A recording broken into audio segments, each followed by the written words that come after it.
किसान और हाथी। एक किसान के पास एक बड़ा और समझदार हाथी था। हाथी खेतों में भारी काम करता और किसान की मदद करता था। किसान उसे बहुत प्यार करता था। धीरे धीरे किसान को ज्यादा कमाई का लालच हो गया।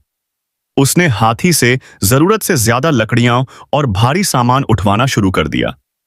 लगातार मेहनत से हाथी थक गया और एक दिन बैठ गया।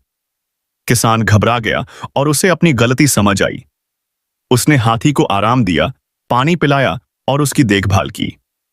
कुछ दिनों बाद हाथी फिर स्वस्थ हो गया। किसान ने सीखा कि लालच हमेशा दुख देता है।